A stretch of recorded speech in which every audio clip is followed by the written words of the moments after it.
Welcome back. The Premier League football is the Premier League. Premier League football is back, and so are we, or at least half the contingent is back this week to the Who Scored Again podcast. I'm Abhin. Those is with me. Say hi, man. Hello, everybody. Hi. So we are back. Like I mentioned, Akshay has been traveling, so he's not on, and Sid's in a meeting, so it's a whole thing. So we thought we'll just do a quick roundup of this weekend's fixtures, like we've been doing for the last couple of episodes. And what better place to start than this weird game that took place yesterday, which was the North London Derby, which is supposed to be the most contested, one of the most fiercely fought games in football ever. We'll get to it then. We'll After that we'll do United. We'll do Liverpool's loss to Nottingham Forest. We'll do the Chelsea late winner situation at Bournemouth. We'll speak about United against Southampton, and wrap up the rest of the future fixtures. Right. So with that being said, let's start the show. Oh, yes! Samir Nasri. Oh, Shabby! Oh, they done it! I cannot believe it! They're dead! Porting it quickly, Origi!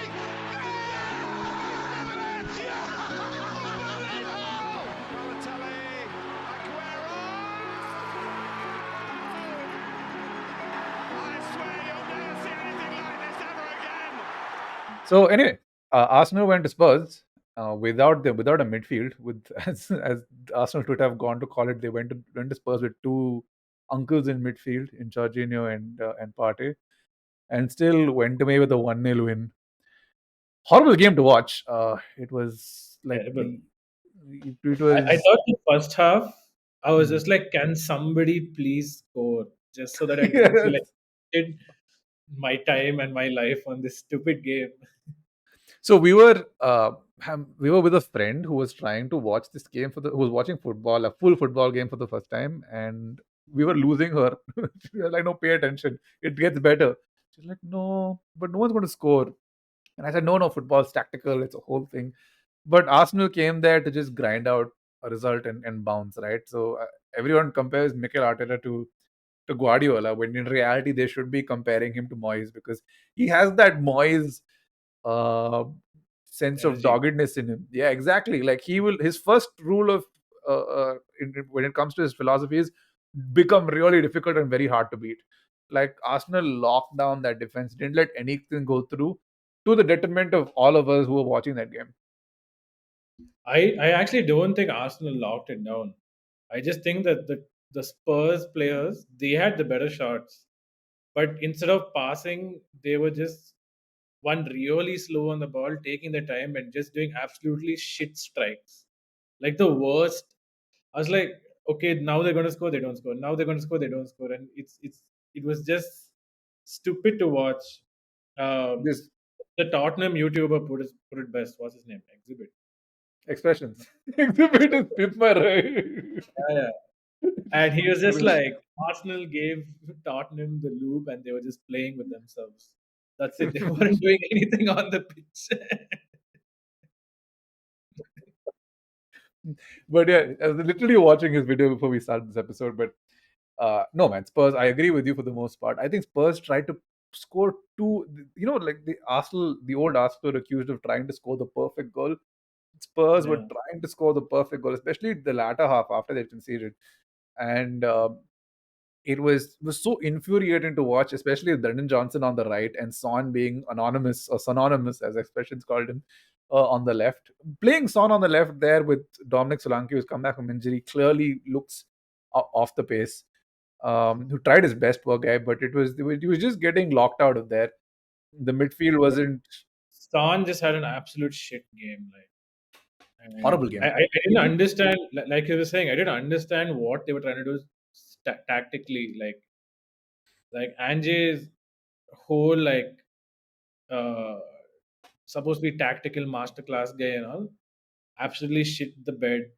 It just felt like a shit team, shit players, shit There games. was no It's output. There's no output. It was so yeah, irritating. And somebody, I think, a Spurs fan had predicted that Arsenal would make it very difficult to beat, uh, be very difficult to beat themselves.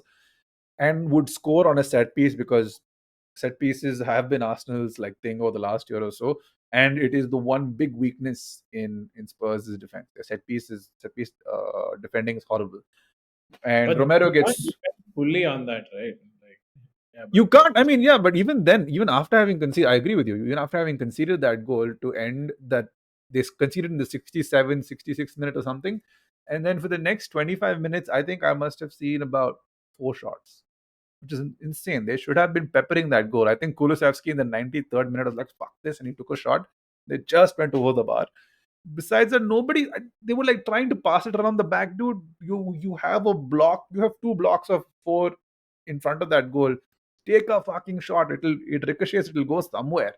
You can get out of the way. That Odebear guy also was like, I don't know what he was doing there. Not Odebear. Who was it? Timo Werner.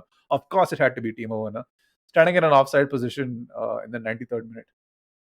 But it was so frustrating to watch from a Spurs perspective. I can only imagine they're very irritated having lost 3 North London derbies at home in a row.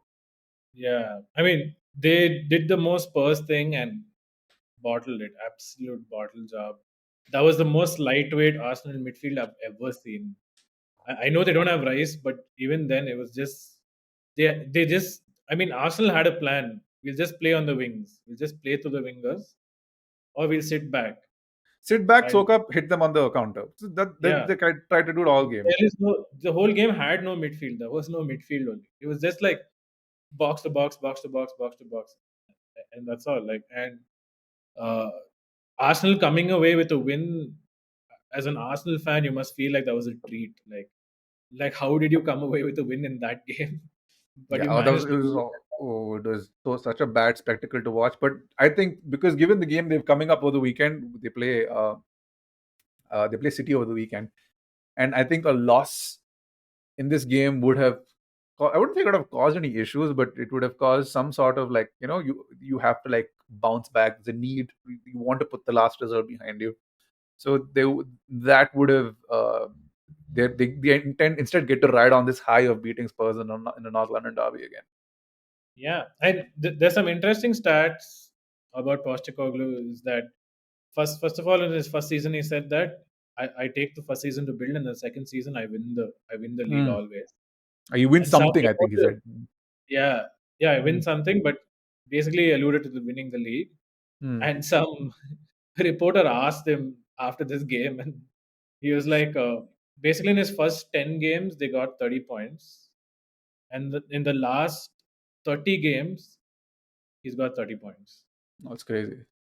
Yeah, so You need to he, adapt. I mean, I feel like I like Ange. I think he's a very charming dude, but yeah, his highline football is a little. It's like another version of Ten Hag football where it's suicidal at times, and there is no, and there are no, what do you call, some sort of, there are no defenses to like stop these things from happening.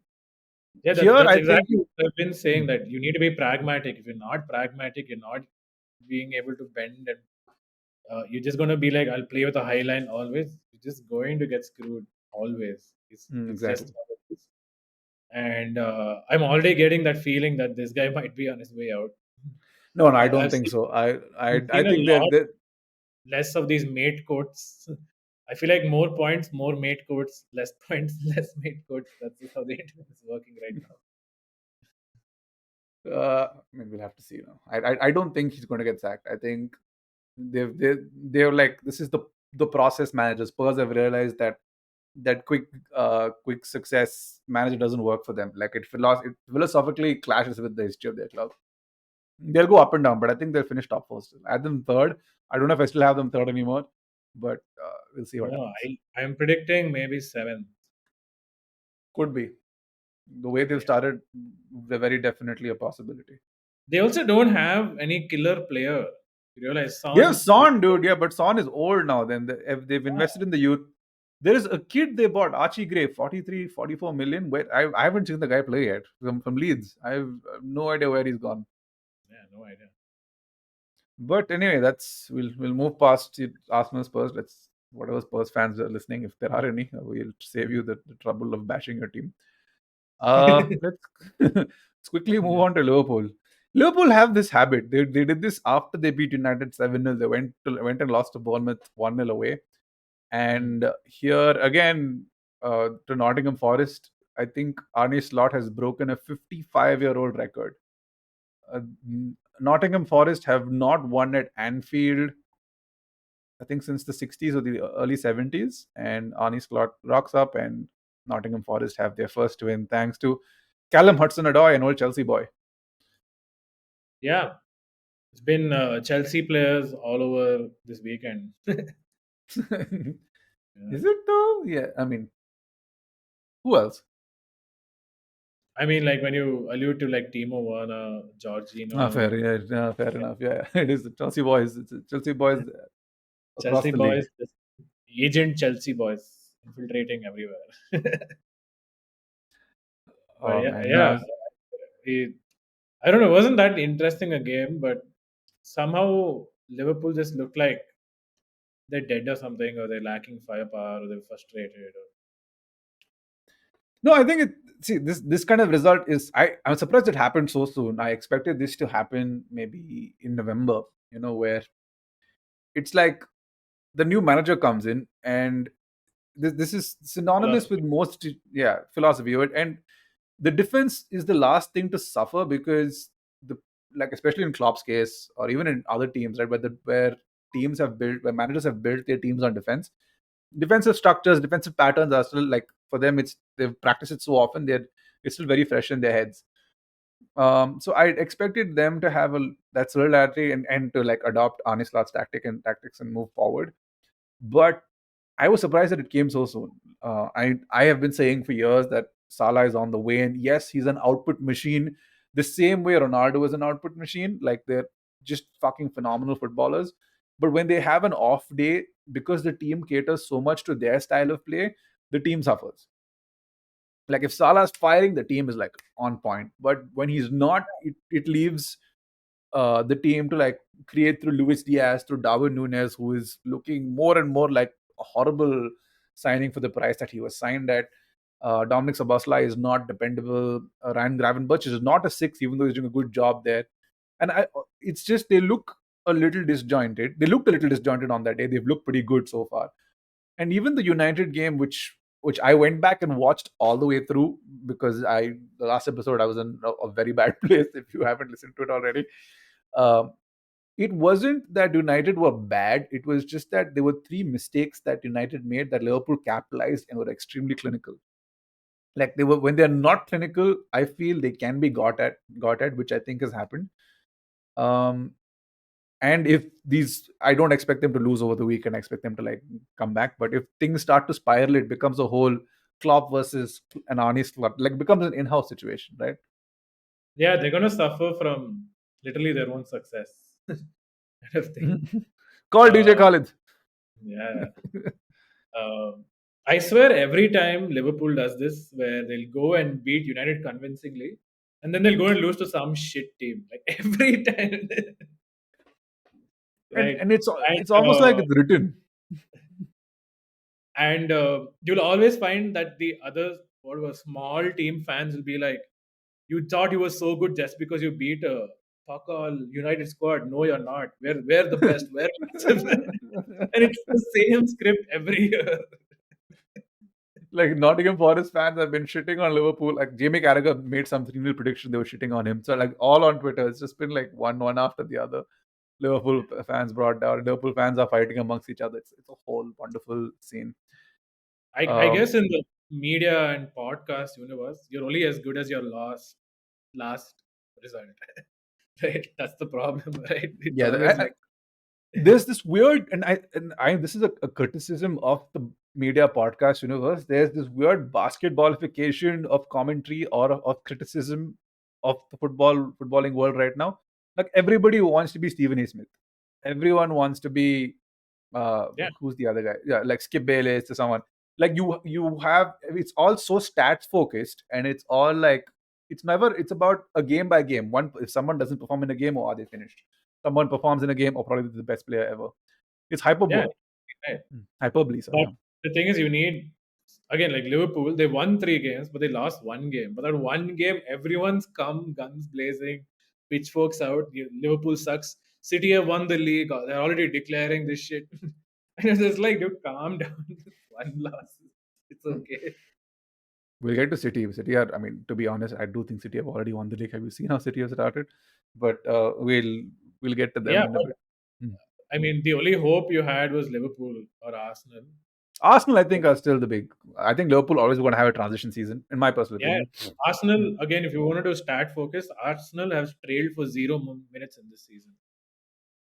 Oh, it's So, crazy. Oh, yeah, yeah. They've never, yeah, they've like not taken. Yeah, they haven't taken a yeah, single loss. not taken a single loss and not trailed for a single minute in the whole season. Nah, So, I expect that to change come the weekend. We'll see how that goes. Um, no, yeah, but maybe they can just rough out a shithouser draw. I think they'll probably take it. This early in the season, you don't like. It's just about being in touching distance. But if yeah, I think a draw is fine. You expect City going to Anfield. City is probably is the only fixture where things could get a little dodgy. But besides that, I think they're for the most part pretty straightforward. Okay, that was Liverpool and the Nottingham Forest section done. Let's quickly change gears to Chelsea Bournemouth. Now, this is a criticism I saw as soon as the game ended that Chelsea won in spite of Enzo Maresca, not because of him. Is that true? No, Chelsea won in spite of Anthony Taylor, not because of Oh, him. really? Again? We had 14 yellow cards yesterday, dude. 14 yellow cards, including two on the guys on the substitution bench. It made no sense, dude. Like booking.com, if you're listening, this is the guy you need to sponsor. Okay. Anthony Taylor. That'll be a great. You know what's a great idea? That's a phenomenal branding idea. Just it would right. I think now the dust has settled. Chelsea won, so no one cares. But oh my god, it would have been. It'll be like hilarious. It'll really play off well. Yeah, it genuinely felt like when I was watching the game, have we snatched a win under Anthony Taylor's nose? Not Bournemouth. Like Bournemouth was not the opponent. The ref was. Like what? Like Uh, I didn't catch the full game. What happened? so at beginning of the game, basically our goalkeeper sort of does like a really terrible foul on a striker, and Mm, penalty. but he gets a yellow card and penalty. Somehow goes on to save it, keeps a lot of clean sheets. Um, but the game's just not taking off. It's just like foul after foul after foul. They have fouled like some. We have fouled 5 times or 6 times, but we've got 9 yellow cards somehow. Mm. And they have fouled 5 times and they've got 4 yellow cards. And I was just like, Taylor has lost control of this game. He's just fully lost it. No one's even bothered about playing football. Mm. Uh, and it's the most boring game at some point to watch because it's just like fouls and fighting. And like, go and watch UFC or something. What is the point of this game? And then suddenly, out of nowhere, Jadon Sancho does a pass. Beautiful, perfectly placed pass. But Nkunku does a lot. Like Yeah, we'll get to that. like he holds off one defender while moving past two other defenders, somehow keeps his balance, takes the shot, puts it in the right corner. And even the Chelsea viewers in the stadium and everyone who's watching around the world, I'm guessing, took a minute and were like, wait, he scored. Did he score? It was like a 30-second lag, and everyone in the stadium was like, oh shit, he scored. Okay, okay. Sancho got man of the match, no, because of that. I just felt Yeah, like he was by far the best player. Like, even if you see like the player ratings across the board, Bournemouth and Chelsea, everyone's at like 4.2, 4.5. mm, There's only three players: the goalkeeper, uh, Jadon Sancho, and Nkunku. We've got 8.2, and 8.2. oh, that's crazy. I will maintain this stance on Jadon Sancho. I think he's a good player. I think long term he's not suited to the Premier League, and I say this not because I don't. He doesn't have that burst of acceleration. He's very good with like close control. He can tippy tap it around, but he's not very good at being a 10 either. He made that pass. I saw the pass he made, but Nkunku Yeah, squeezes between two defenders to get through. He puts it through yeah, one guy's leg, something similar, takes it around him, squeezes through two guys, makes the space and scores. I woke up the next morning and I saw Jadon Sancho was trending and he was man of the match, so I thought he'd done something crazy. But let's not take credit away from Nkunku. I hold go on, go on. And Kunku's a class player. The only thing is like uh, everyone keeps asking why isn't he like nailed on starter? But the physios are just so scared. They're not even letting him play 40 minutes. They're like, no, 30 minutes max. 70th Fair minute, let enough. him come. He keeps breaking down. So it's like, yeah, Yeah, and understand. such an injury prone player, like such glass legs. I wish you could play him like almost everybody else there strikes the ball better than Jackson. But he's a I front. I like Nicholas Jackson in a way where I feel like he gets a lot of shit, a lot of undeserved shit. He's not perfect. I get it. He's not perfect. That the FA Cup semi-final last year was testament to it. Number of chances he missed were criminal. But I think Chelsea's problems are a lot more. I mean, they're not Nicholas Jackson. They're a lot more. I'd say higher No, up, given what. but you have this kind of game where you got like a one shot chance. Hmm. You wouldn't trust Nicholas Jackson with that. You got a half. This wasn't even a half chance. I don't know how he pulled this off, where he just went like he was reminiscing of like an old Hazard goal where he walks through the defense in West Ham. Just That reminded was me what a that beautiful goal. I remember that West Ham goal is like pure art. yeah, something like that. But no one expected this goal to come. It just came out of nowhere, and I absolutely loved it. Like, and just like I said, Nkunku and like tight spaces is like chef's kiss, dude. Like it's amazing. Yeah. What's happening with this whole Todd Bowley ownership situation? He wants to sell. He's not being allowed to sell. Or like there's a whole thing going on there. There's a lot of issues regarding like players, recruitment, fees, and building a new stadium. Mm. Who's going to put up the money? How? What? Where? So clearly, capital in Todd Bowley, there's a lot of tussle. So no idea what's going to happen there.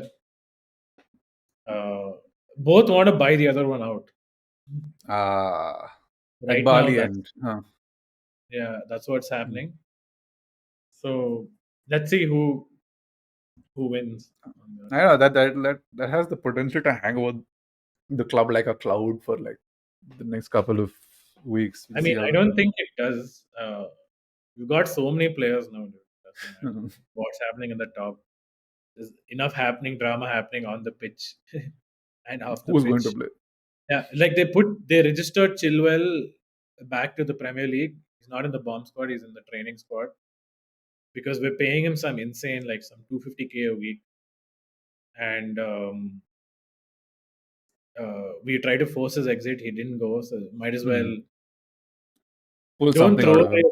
the asset, right? Keep him in the showcase and try to sell him. Mm. Yeah, But yeah, situation. okay, that's Chelsea. We'll see what happens there. Maresca, is it too early to like not pass judgment, but make a call on what's working, what's not? I think he has too many options up front. He doesn't have enough options up at the back. That's his biggest Hmm. problem. The Like we have Disasi so kid, many everyone keeps players, shitting on. Hmm. Sancho, Mudrik, uh, Nani. Nkunku, Nani, Hmm. even Jackson used to be a winger. So these just wingers all around, and so yeah, at the back we have zero options. So I think he's doing a good job with what he's got. He's like, this is what I've got. This is the style I'll play, and it's suiting. The thing is, it's not able to bring out the best in like Palmer or the best in every player. It just works. Uh, like even now, right? Like the defender had to like uh, they had to defend against Palmer, Sancho, and Jackson, Hmm. and then that's why like uh, they left Nkunku free. Hmm. Right? So they don't You know have who to like defend. your bench strength is kind of nuts. I think that's in So spite of even whatever our happens. attacking thing is formidable enough that the defenders are confused. Like generally, if you have a Haaland, everyone's just like stick by Haaland, and then you're good for the game, right? Hmm. They don't know who to stick to in Chelsea. They're like, if I stick to this guy, that guy's going to score. If I stick to this guy, that fellow will score. So it's a good problem. Good headache to have. Yeah. Speaking of headaches to have, United went to Southampton early kickoff on Saturday and won 3-0. I At least 60% of that game was great. The 40% mainly being the first 30 minutes of that game was complete ass. I, when I saw the lineup, and I think this legend had gone with Kobe Mainu and Christian Eriksen in midfield. Ten Hag's system requires athleticism. It requires like a player to cover a lot of space single-handedly because he has to be able to press. He's able to like be in positions to receive the pass, and having a man that has had a pacemaker attached to his heart as your as your Casemiro replacement is kind of insane. Not to mention that even before all of this had happened, Christian Eriksen had lost his legs. He was never the quickest, never got wrong. He was the number 10 for crying out loud. Not the most defensively sound player. And Southampton are a team of young kids who are like chomping at the bit to get going, haven't won a game all season. In the first 30 minutes, they absolutely swamped us. Right up to the penalty, Dallo was getting rinsed left and right by that young kid, Tyler Dibney, something his name is. He was Yeah. taking Diego Dallo to the cleaners like an absolute swamp, warm fest. I was texting somebody in a group and I said, I wouldn't pick Christian Eriksen and Kobe Mino in a midfield on FIFA. Why would I pick them on in real life? And it took that penalty to swing momentum because it was a terrible penalty. Cameron Archer's terrible penalty from the Southampton player. And Andre Rana has to save it. I think he got an 80% penalty save. He's got a very high percentage of saving penalties. Keeps it out. United come back, go back, go to the other and get a corner. Delict scores. Rashford scores again finally, and then he starts taking players on. And in the second half, Garnacho adds the cherry on the top. Second half, United were phenomenal. They didn't let Southampton back in the game. Completely frustrated them. Controlled like the entire game from top. It was a beautiful second half. That's the kind of football we want to see United play. But it relies on them scoring the first goal. Yeah, exactly. Right. I thought that Martinez and Delight look solid.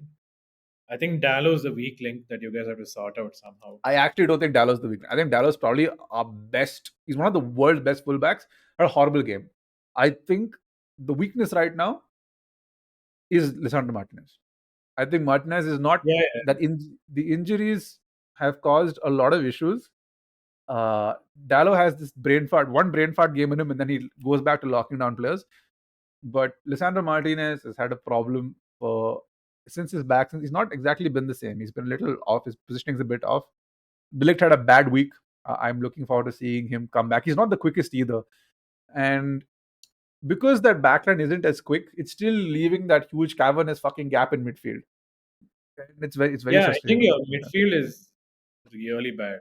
Like When I Ugarte th- came on, and it was like then you saw what the plan was. The plan was when he came on, he was like running back and forth. He's not the best passer, but he was covering distances to ensure that the team had possession.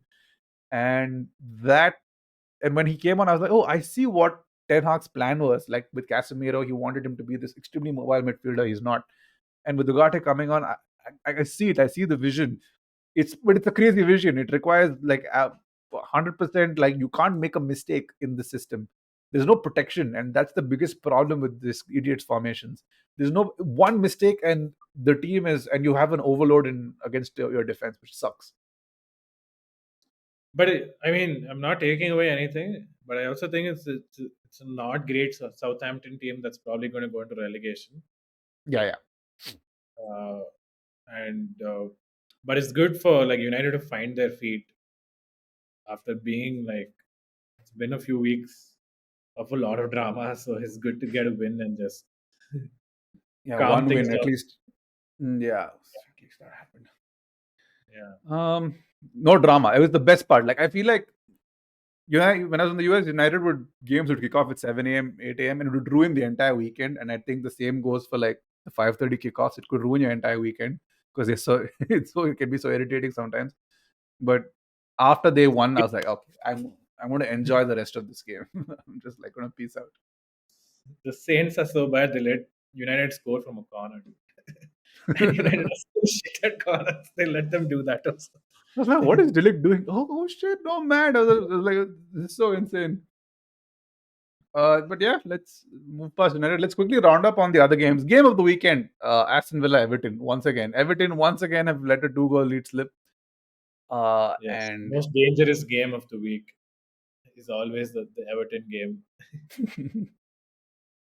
I don't know how they did it back to back, almost back to back, right? Or no? back to back, yeah. Bournemouth last week prior to this, Oh 2 weeks yeah, they sat on it, and then they came back and lost to again, went 2-0 up and went down 3-2. it's insane. Like how do they always collapse? Like how does this happen? Like Dude, the winner in this game was an insane goal. John Duran. I don't know if you've seen it, but holy shit, the man just said screw it, and he just a thunder twat straight into the top corner. Like, no one's saving that. But it's the other two goals that are completely like savable that these guys screwed up on. What an amazing game to watch.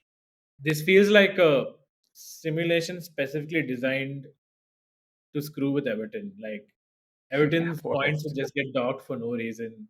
They just lose. There's like some conspiracy theory that the universe and every atom in the universe is against Everton at the moment. Please make sure if there are people out there who know Everton fans, Yeah, call your how can friends Everton and fan? yeah, make sure they're okay. But the other flip side of it, I think they have next 5 games are an easy run. I don't Hopefully, know. Everton have the ability to snatch defeat from the jaws of victory. They've done it twice. I don't know what. I guess they'll just Sean Dice will just go for a dirty 1-0 in all those games. yeah. I actually don't know like if Leicester or Everton will go down. I think Southampton will go down for sure. Yeah, I think But Southampton are going down for sure. And I think no, will it be Leicester or Everton on the 17th? Everton, I don't know, man. I think they'll still manage to Calvert-Lewin has found his form. I don't think with a striker who at least scores 15 goals a season, I don't think they go down. They're 17th. I don't think they're going down. They might just escape it again, but they need to find a better alternative to the current situation they're in. Who are your relegation picks? My relegation pick: Ipswich, Southampton, and I think I remember I had was it I had Nottingham Forest, but I don't know, man. Nottingham Forest are also in this weird. They have suddenly clicked into gear. So even last year, last couple of years, they were toying with relegation, but they've clicked into gear now. It's the same for me. I have Ipswich and Southampton. Hmm. But this last one, I'm confused between Everton, Leicester, and Forest. Palace also look terrible. Yeah, They're just they'll scrape by. I think. hmm. Palace scored in the 93rd, 92nd minute or something. It was crazy situation. But other games, City, Brentford. Brentford took the lead after 26 minutes, and then Haaland does Haaland things. I remember Akshay was getting on a flight. He said Brentford took the lead. Haaland is going to get a hat trick, and off he went. I think he jinxed Yeah. Haaland because Haaland got only 2 goals. The first being the swivel and bang. This man is pure on form. There is there is no stopping him when he's in this kind of form. Yeah, I think 1-0 is the most dangerous lead to have against City. But That they too in just the come and first do it. minute of the game. Yeah. They're just gonna come all guns blazing. And If you don't kill them off in the counter, you have like a 5 minute period after you score against City where they're trying to figure out what to do, and that's when you take advantage of them. If you don't kill them, then you've lost the game.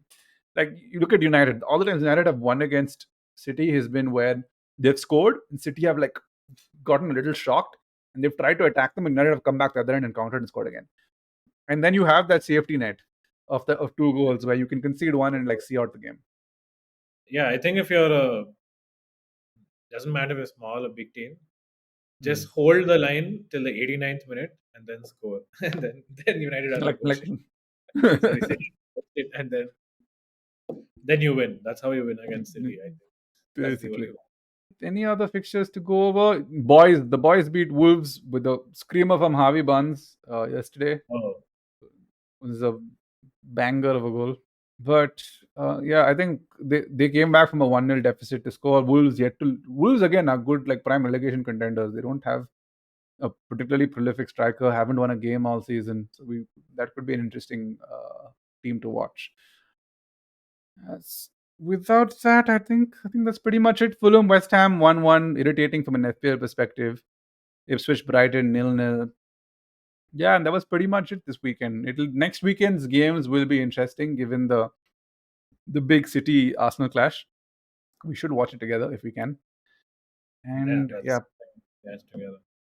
yeah, I think there's a London derby. Chelsea West Ham is the early kickoff, so that'll also be a fun game to watch. Lopetegui versus Maresca, two very different styles of football. But yes, that's it. Anything more to add? No, nothing else. Okay, beautiful. 36 minutes, 37 minutes in and out. Might be shorter after the edit. But yes, that's us for this week. Please, we're on Instagram at Who Scored Again. If you have any questions or any topics you'd like us to discuss, happy to do it for you on the pod. You'll be seeing our faces on reels through the week leading up to the weekend's fixtures. So stay tuned for that. And I think Sid will be back for next week. We were reminiscing about the good times of volleyball during the international break. So we have to talk about that as well. We'll see you on that one. All right. Cheers. Boy.